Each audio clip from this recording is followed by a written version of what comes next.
The year was 2023. West Africa.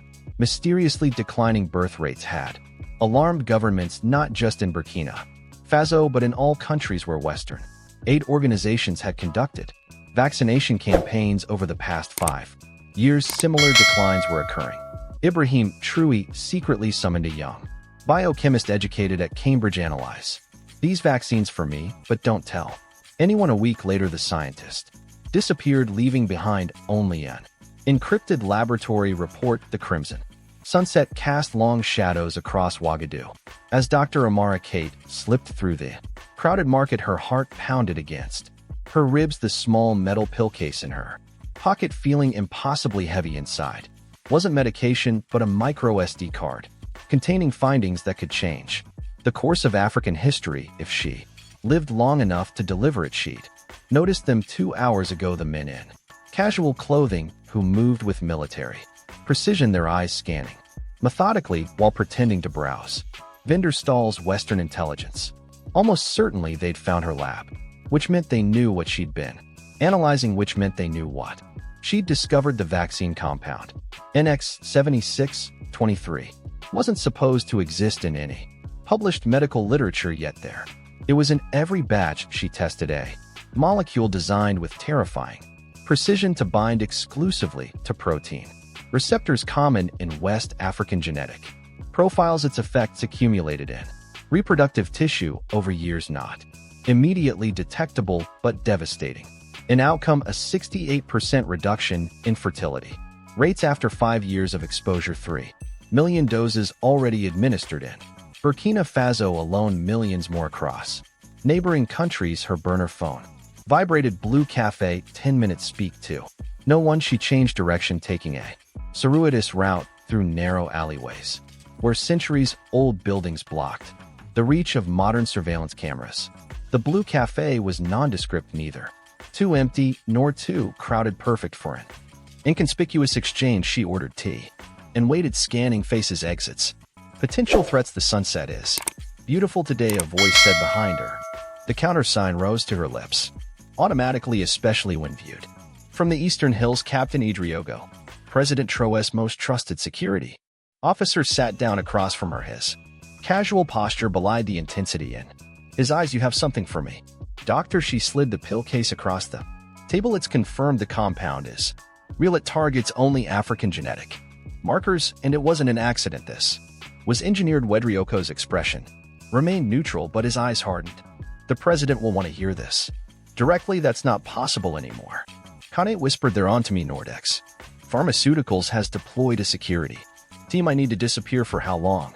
Until President Traoré can protect me, or until I'm no longer a threat to them. As if to punctuate her point, 2 European men entered the cafe, their eyes sweeping methodically across tables. She recognized the predatory assessment in their gaze. She'd seen it in Cambridge when intelligence services recruited promising scientists. Southwest exit.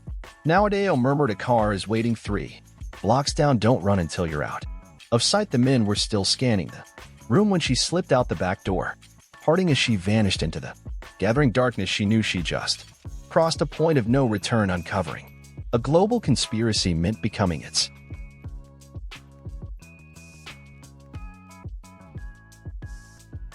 target. How many others had discovered this secret before her, and what had happened to them? Ibrahim Traoré sat alone in his office in the presidential palace, staring at the decrypted files on his screen. The molecular diagrams, statistical models, and biochemical analyses told a story more chilling than any military threat he'd faced. The vaccines promoted by the World Health Organization, funded by major Western donors, and manufactured by pharmaceutical giant Nordex, contained compounds that would gradually render millions of Africans infertile, not immediately, not completely, but significantly enough to reduce population growth in countries with the richest mineral deposits on the continent. When Captain Urego entered, Traoré didn't look up. Dr. Khanate secured at the northern facility, new identity established, and her findings. She confirmed everything. 3 separate testing methodologies, same results. The compound targets genetic markers common in West African populations. 5-year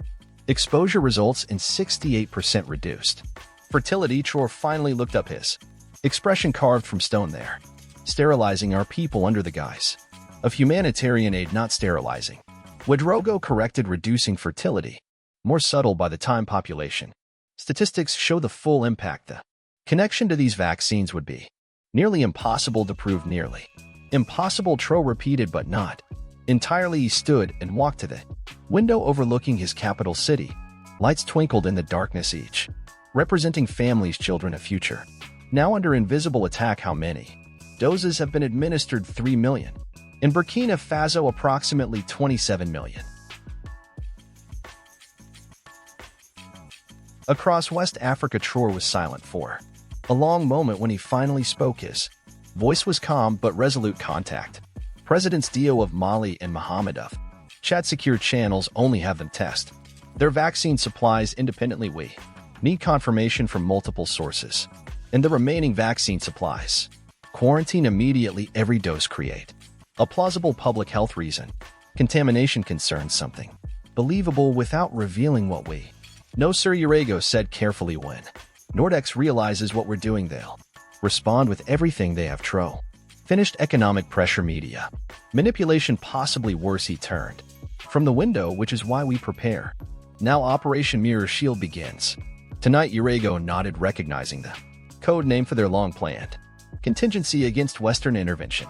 And if it escalates beyond economics, Traoré's expression hardened. Then we reveal everything, not just to our people, but to the world. The truth is our most powerful weapon. What neither man knew was that in Geneva, Switzerland, an emergency meeting was already being convened at Nordex headquarters, where an encrypted message had just arrived. Containment breach. BFG government has evidence. Dr. Elizabeth Chambers paced the length of her corner office at Nordex Pharmaceuticals, the panoramic view of Lake Geneva lost on her as she dictated instructions to James Sullivan, chief of Special Security Operations. Find Conite. Find any sample she might have analyzed. Find any data she might have transmitted. Complete information containment.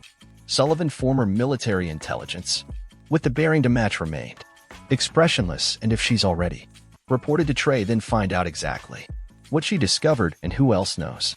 If it's contained to Traoré's inner circle, we have options. If it's spread further, she left the implication hanging. Understood. My team is already on the